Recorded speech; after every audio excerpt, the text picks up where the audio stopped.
Hello anyone, everyone, and no one. Welcome back to another Minecraft Bedrock Edition tutorial. And in today's tutorial, we are going to be going over a sugarcane. Now, sugarcane is one of those items in game that a lot of us use and potentially even underappreciate. Sugarcane itself can be turned into two raw ingredients. It can be turned into paper and or sugar.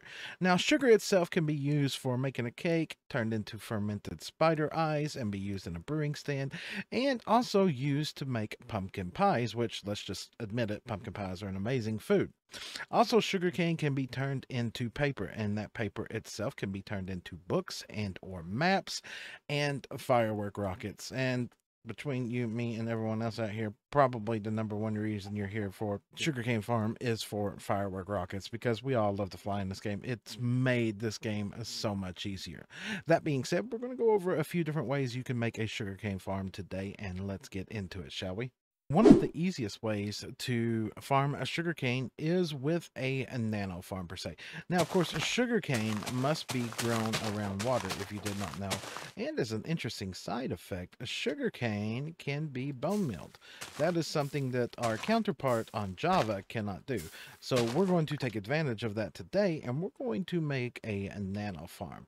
So knowing that this can be bone milled, if we just place down a temporary block right there and we grab a dispenser and we were to throw in some bone meal on this, we can easily set up something where when we do this, we dispense out bone meal and we grow our sugarcane. Now, knowing that, we can do something rude and crude, like we can grab a redstone comparator here, and we can grab some redstone dust and feed that back into this. From there, we can put this into subtract mode, and we can just run our redstone right over here. We can go ahead and grab a piston and place that right there on top of our dispenser with our bone meal, and grab a lever and place that right there. And then just by flipping that switch, we've got a simple powered automatic farm. So if you have a bone farm on your world, this could be a potential way that you could farm sugarcane relatively short and easy. A little bit loud, though. A little bit loud. Now, if you're worried about collection, well, there's a few things you can do to speed up the collection process or make it a little bit prettier, per se. So from here, we want to modify our collection system a little bit, make it a little bit cleaner so we don't have to stand there and collect everything up. What we're going to do is we're going to go ahead and break this, and we're going to knock out 3 blocks in front of this and take this down 2 blocks as well. Now, of course, we can go ahead and put a slab in there, and that's going to help us in the future when we put the minecart in so that it does not glitch into that block. After we've got that dug out, we're going to go ahead and put that piece of dirt back. From here, we're going to go ahead and place down a temporary block right there. I've got grass, so we're going to do that. We're going to put a hopper going into that. We need to now get this minecart with a hopper inside of this block, so that way if any block is dropped on this, it will end up in the system. As you can see right there, that water bucket is not getting picked up, so we need to manipulate this situation a little bit. So we're going to put a block here. We're going to grab a rail and put it right there and right there. From here, we're going to get our hopper minecart, and we're just going to nudge that over. Now, as you can see, we have a hopper minecart inside of that solid block, which is where our sugarcane is going to grow. And if any sugarcane were to end up there, look at that. It gets picked up and it ends up in this hopper down here. So from here, let's grab a couple chests and put in right there. Let's put in a half block right here so that that thing does not move, and so that we can also access our double chest. As you've seen, make sure you place it on the top, not the bottom. And from here, let's go ahead and fill in our sides. So now we can reach down, we can access our chest, and anything that gets thrown right there will now end up inside of our double chest. So how do we make sure that all of our drops end up where we want to and don't end up all over the place? Well, that's simple. We're going to go ahead and just put a glass wall all the way around this thing, just like so. We're going to fill this whole area up here around it so that there's nowhere else for that to go except for landing on top of that grass block where the hopper minecart is. So now if we simply just turn this farm back on and we just sit here and wait, all of our drops, as you can see, will end up inside of this double chest. So now you don't have to stand there and collect it. The game is going to do it for you. Now, if you do not have a bone farm on your world or a bone meal farm on your world, there is another way we can go about doing this. The next way to farm sugarcane on our list does not require on a nano farm, and it's more of one of the most common farms you will find out there to this day. What we're going to do here is punch out a trench that is going to be 8 long. So we got 1, 2, 3, 4, 5, 6, 7, and 8, and we're going to place down a water bucket at the back. Now, of course, our water goes all the way down here. This will provide all of the saturation we need for our 8 sugarcane here. So from here, we've now got our sugarcane in place. Let's go ahead and grab a light block, potentially, because sugarcane does need light to grow, and we're going to fill in all these areas behind here. Now, you don't need this much, but this is what I like to do. We're showing what I like to do with my farms today, not what you would like to do, what I would like to do. So from there, we're going to go ahead and grab some pistons, and we're going to put them across here like so. On the back side here, we're going to put a solid block of choice against that. Let's not go with that because, well, Endermen like to pick up grass.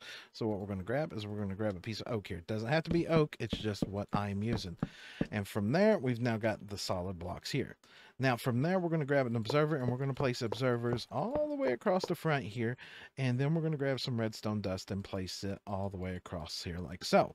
Now, the whole principal concept of what happens here is as sugarcane grows, the observer is going to see it, send out a redstone signal, which is in turn going to power that wood block, which will power the piston. So anytime any of these grow down through here, it's going to trigger off the other. So if this one's got 2 sugarcane, this one's got 2 sugarcane, and this one's got 3, guess what? It's now broke off all of the sugarcane. Now, you do not have to use this many observers. Say it's early game and you don't have the resources, fine, just one. Just one. All these others will potentially grow, and I would advise you to fill in this over here with some block of choice. That way, when this one does finally reach 3, it's going to break them all. Now, for collection on this, you got a couple of ways that you can go about it. If you're looking for a collection system where you're not worried about every drop, the simplest thing you can do is come across here at the front and go 1, 2, 3, 4, 5, 6, 7, 8. We're going to go ahead and punch out an additional 2 or 3 blocks right here, and we are going to grab ourselves a chest and hopper. From here, we will place down a double chest right here at the end, and we will place our hopper going into that double chest.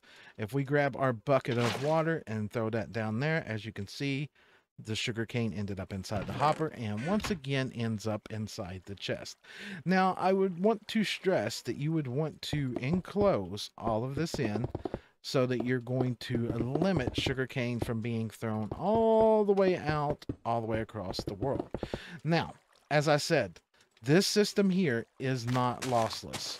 You are going to have sugarcane that will land on the dirt there and will not end up in the water stream, as we can see right there, case in point. If that observer had been there, that would have bounced off of that and landed there, and it would have just sat there to despawn. Now, if you want a lossless collection system, we're going to have to modify things up a little bit.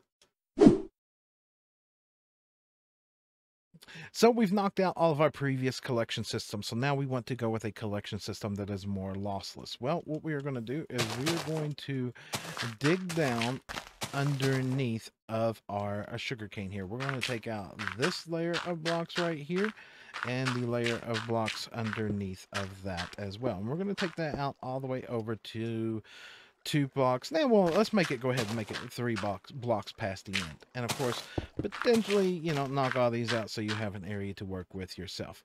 Now from here, we're going to grab our double chest and we're going to place it at the very end. We're going to grab a hopper and we're going to place it right there. And an additional hopper right there. From here, let's grab a solid block of choice and we're going to put it right there.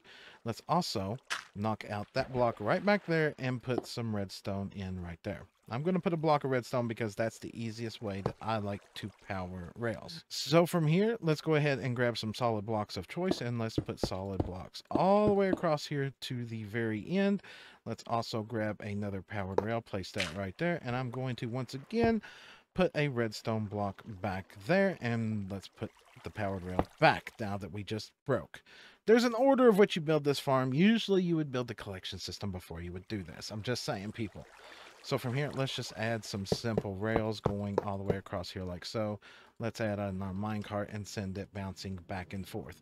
So now, once again, if anything ends up here, it's going to get picked up. So if I were to just throw all this stuff out of my inventory here, the hopper minecart is slowly going to pick all of that up, and over time all of it's going to end up inside of this chest. Every time it runs over this hopper, it's going to dump some of it out. So if we want to make this a lossless system like the other one over there, well, at this point we can simply just fill all this back in. We can go ahead and grab some glass or building blocks of your choice. I like to use glass because I like to see what is going on in my farms, and we're going to fill in all of that. We're also going to assume that we have gotten rich on our server or world that we're playing on, and we're going to fill that whole thing up with observers there, so that anytime any sugarcane grows 3 tall, it's going to automatically pulse the whole system. And just like that, we now have a system that will collect any of the drops from this. We are going to lose absolutely no drops here. So if we were to simply grow this up like so, let's go ahead and place this in here and do this from the top. All drops from that are now going to be picked up by that hopper minecart and end up in our chest. It is so simple, people.